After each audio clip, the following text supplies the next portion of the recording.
The fourth advantage of group recruiting is in training. When an entire committee is recruited together, it can be trained together.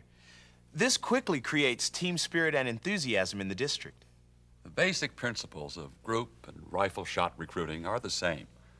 You determine the jobs that must be filled and the qualities needed to fill them. Then, you identify the best possible prospects for the jobs. Do your homework on those prospects and pick the best time and place to make the sale. There are, of course, some differences in the group and rifle shot methods.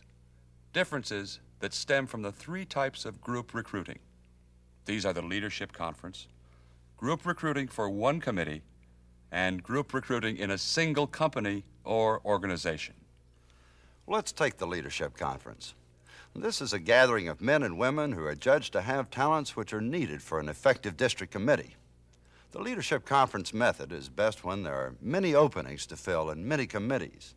At an informal gathering of community leaders, a list of prospects is developed, perhaps as many as 1 to 200. Each person on the list receives a written invitation to the leadership conference. The letter is signed by an influential leader of the community. The gathering is planned for 1 hour, or an hour and a half tops. At the meeting, the prospects are given an overview of scouting. The purpose of a district is explained, with emphasis on how the district helps scout units succeed. An inspirational program dramatizes how scouting helps youth, and someone covers the particulars of available district jobs. Prospects are then asked to commit to specific committee assignments, after which they are given initial job briefings in small committee groups. Among other things, they are given highlights books, which are designed for briefing as well as recruiting. After the leadership conference, individuals are quickly trained and put to work in the district. The next approach is group recruiting for a single committee. This is designed, as its name implies, for the complete staffing of a single committee. It begins with a list of viable prospects, 50% more than the number of positions to be filled, and the naming of a meeting host who can attract the prospects. What the host does is invite everyone on the list to his or her home, office, or club, or other prestige location, perhaps for lunch. The host and his friends make an inspirational presentation of the scouting story, tell of the urgent need to staff the committee, and ask for a group commitment to do so. Following the commitment, the group receives an initial briefing and gets organized to do the job.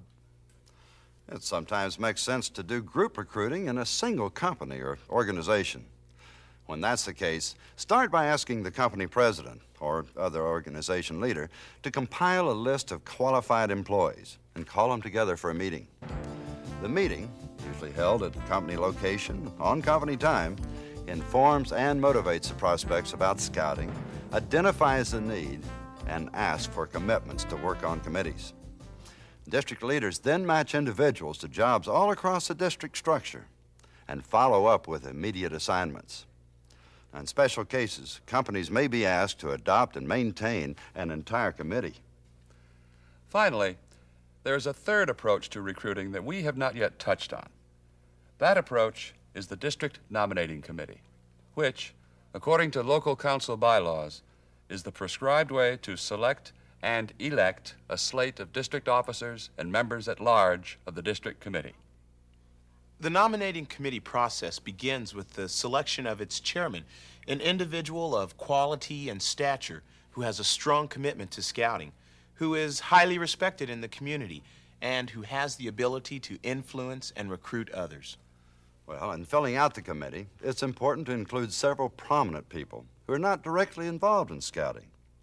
Now, there's 2 reasons for this: to expand the reach of the committee and to bring new blood into scouting. Once formed, the committee should become familiar with the mission and condition of the district. The first order of business is to select candidates for district chairman and vice chairman.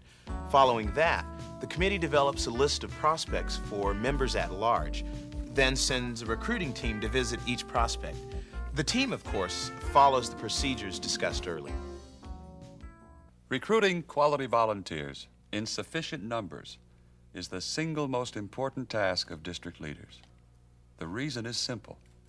The quality of the program and the growth of its membership are only as good as the members supporting it. But how do you assure a steady stream of quality volunteers? Simple. You fish in well-stocked waters. You look to the scores of people who touch your life directly or indirectly every day. Their friends, relatives. Wait a minute, another list, right? Right. Business associates, teachers, real estate brokers, insurance agents, retailers, service people, government employees, church and club members. Don't forget membership rosters for service clubs, Chamber of Commerce listings of organizations, corporations, and unions. And Eagle Scouts. Remember the printouts of local members of the National Eagle Scout Association.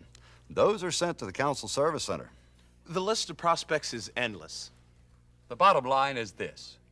People make the difference, especially in scouting, which is why nothing is more important than selecting and recruiting quality volunteers for your district.